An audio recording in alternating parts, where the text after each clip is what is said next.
Perkenalkan, nama saya Agung Firmansyah, NIM 202162122025, kelas reguler B. Di sini saya akan mempresentasikan tentang program arsitektur. Berikut ada tabel of content dari presentasi ini. Yang pertama ada definisi desain, yang kedua ada program dan pemrograman, yang ketiga ada karakteristik aktivitas dan aktivitas, yang keempat ada program fungsi, yang kelima ada program ruang, dan yang terakhir ada desain salah satu arsitek. Definisi desain. Desain merupakan upaya pemecahan masalah untuk memenuhi kebutuhan manusia. Pada awalnya, istilah desain di Indonesia merupakan kata baru dari desain yang berasal dari bahasa Inggris untuk kata rancang atau rancangan atau merancang. Namun kurang mengekspresikan sebuah keilmuan. Oleh Ruskin dan Morris, tokoh anti industri di Inggris pada abad ke-19, kata desain diberi bobot sebagai seni berketerampilan tinggi atau art and craft. Kata desain dirujuk oleh keilmuan arsitektur untuk menunjukkan sebuah proses kreatif yang melibatkan keterampilan dan seni untuk memecahkan persoalan-persoalan arsitektural. Berikut di kanan adalah diagram dari definisi desain. Kemudian ada pengetahuan desain. Yang pertama, pengetahuan tentang objek atau objek knowledge mencakup sistem, susunan, struktur, kualitas fisik, dan bentuk objek. Yang kedua, ada pengetahuan tentang praktik atau practice knowledge, pengetahuan tentang kegunaan, fungsi, dan utilitas objek. Yang ketiga, ada pengetahuan tentang proses atau proses knowledge, pengetahuan tentang metodologi desain, proses produksi, dan konsumsi. Yang keempat, ada pengetahuan tentang teori atau theoretical knowledge, pengetahuan tentang berbagai aspek teoritis dari desain, baik teori tentang objek itu sendiri atau filsafat desain, dimensi mental atau psikologi desain, dimensi pertukaran atau ekonomi desain, dimensi sosial atau sosiologi desain, dan dimensi estetik atau estetika desain. Berikut di sebelah kanan adalah diagram dari pengetahuan desain. Menurut W. Pena, terdapat dua tahapan dalam proses desain. Yang pertama ada programming atau bersifat analisis, yaitu upaya penelusuran masalah. Yang kedua ada schematic design atau bersifat sintetis, atau yaitu upaya pemecahan masalah. Kemudian ada program dan pemrograman. Program merupakan sekumpulan informasi spesifik yang berisi tentang persyaratan-persyaratan dari suatu kebutuhan, baik kebutuhan aspek isi maupun aspek wadah untuk diterjemahkan secara berurutan ke dalam konsep perencanaan dan perancangan, skema desain, pengembangan desain, dan desain akhir atau definitif. Desain tersebut sebagai hasil karya rancangan arsitektur diharapkan dapat mengakomodasi, mempresentasikan, dan mengekspresikan seluruh kebutuhan fungsi, ruang, bentuk, estetika, dan makna. Pengertian dari pemrograman. Pertama, merupakan proses identifikasi dan pendefinisian kebutuhan dari suatu proyek dan mengkomunikasikan persyaratan-persyaratan dari klien ke dalam desain. Yang kedua, pemrograman membantu arsitek mengumpulkan dan mengidentifikasi kebutuhan informasi yang spesifik. Tujuan pemrograman merupakan investigasi dan analisis dari kebutuhan-kebutuhan atau data informasi untuk proyek desain, juga sebagai media komunikasi antara klien atau arsitek dan perancang. Kemudian ada program fungsi. Merupakan program yang berkaitan dengan aspek isi dari perancangan yang terdiri dari informasi spesifik tentang pelaku dan kegiatan. Pengidentifikasian dan penginterpretasian terdapat pelaku dan kegiatan dilakukan dengan penganalisis latar belakang, pengertian, manfaat, tujuan, dan sasaran dari fungsi sesuatu yang akan dirancang. Pelaku sivitas. Jenis dan jumlah pelaku. Dalam analisis terhadap jenis dan jumlah pelaku, pertanyaan yang diajukan adalah siapa saja melakukan kegiatan dan berapa jumlahnya. Karakteristik pelaku. Analisis karakteristik terhadap pelaku kegiatan didasarkan atas sifat tugas dan atau perannya. Pertanyaannya adalah bagaimana sifat atau peran masing-masing pelaku. Yang terakhir, kelompok pelaku. Kelompok pelaku merupakan analisis terhadap urgensinya pada fungsi yang akan dirancang. Pertanyaannya siapa pelaku utama, penunjang, dan pendukung agar fungsi dapat berlangsung optimal. Untuk kegiatan sivitas, jenis dan kegiatan sivitas. Jenis kegiatan adalah semua kegiatan yang dilakukan oleh pelaku, sedangkan intensitasnya adalah durasi dan sifat dari kegiatan tersebut. Kemudian ada proses kegiatan. Proses kegiatan merupakan gambaran skematik dari tahapan dan alur kegiatan, didasarkan atas pelaku dan jenis kegiatannya yang telah ditetapkan sebelumnya.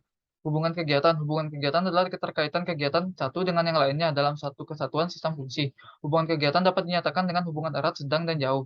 Kelompok kegiatan. Kelompok kegiatan adalah pengidentifikasian terhadap jenis kegiatan berdasarkan intensitas dan hubungan kegiatan tersebut.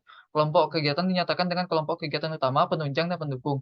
Kebutuhan kegiatan. Kebutuhan kegiatan adalah segala peralatan, perlengkapan, kondisi yang berkaitan dengan utilitas bangunan yang dibutuhkan oleh kegiatan tersebut. Program ruang. Program ruang merupakan program yang berkaitan dengan aspek isi, berupa informasi spesifik tentang ruang sebagai tempat pelaku menyelenggarakan kegiatan. Penyusunan program ruang didasarkan atas program kegiatan yang telah dilakukan sebelumnya.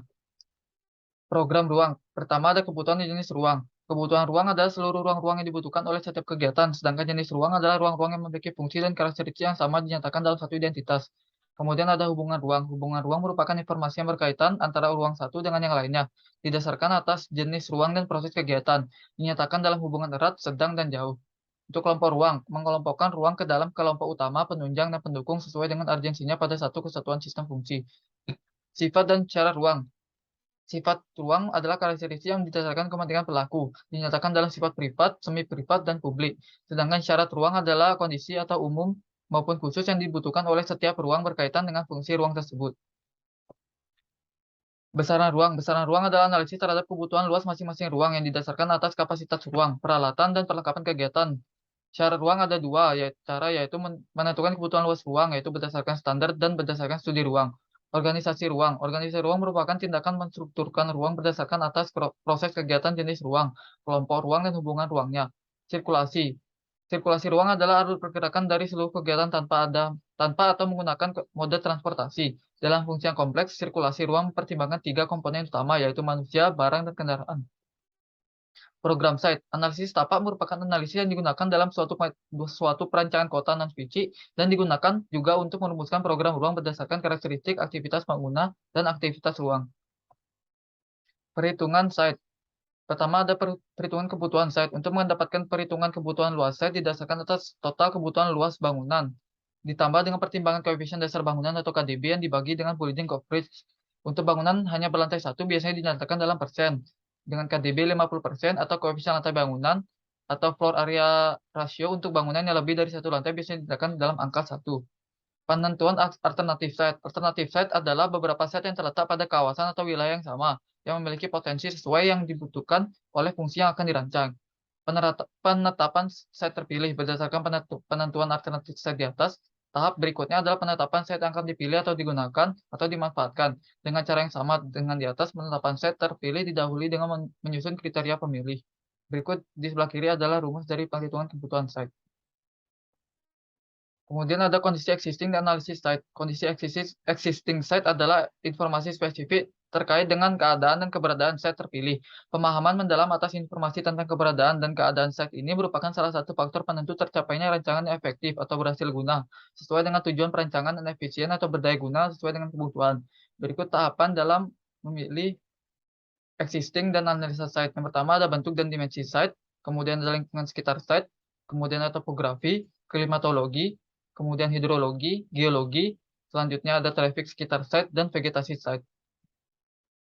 Berikut adalah desain salah seorang arsitek. Yang pertama dari Ridwan Kamil, yang memiliki nama lengkap Muhammad Ridwan Kamil. Ini lahir di Bandung, Jawa Barat 50 tahun lalu, yang pada tepatnya tanggal 4 Oktober 1971. Ridwan Kamil memiliki karir sebagai seorang arsitek yang juga merangkap sebagai dosen tidak tetap di Institut Teknologi Bandung atau ITB, sebelum akhirnya menjabat sebagai seorang gubernur Jawa Barat. Dari karyanya, Ridwan Kamil yaitu Rumah Botol, Masjid Al-Irsyad Parahyangan, dan Museum Tsunami Aceh, tampaknya ada keterkaitan yang kuat antara aspek ruang, set material, dan pencahayaan. Penggunaan konsep ruang terbuka dengan memanfaatkan ventilasi alami pada bangunan merupakan kekuatan arsitektur karya Ridwan Kamil. Berikut adalah karya-karya dari Ridwan Kamil. Yang pertama ada Rumah Botol di Bandung, kemudian ada Masjid Al-Irsyad di Parahyangan, berikut adalah gambar dokumentasinya. Kemudian ada Museum Tsunami Aceh di Aceh, dan ada Marina Bay Waterfront di Singapura. Baik, sekian presentasi dari saya. Maaf jika ada salah kata. Terima kasih atas perhatian.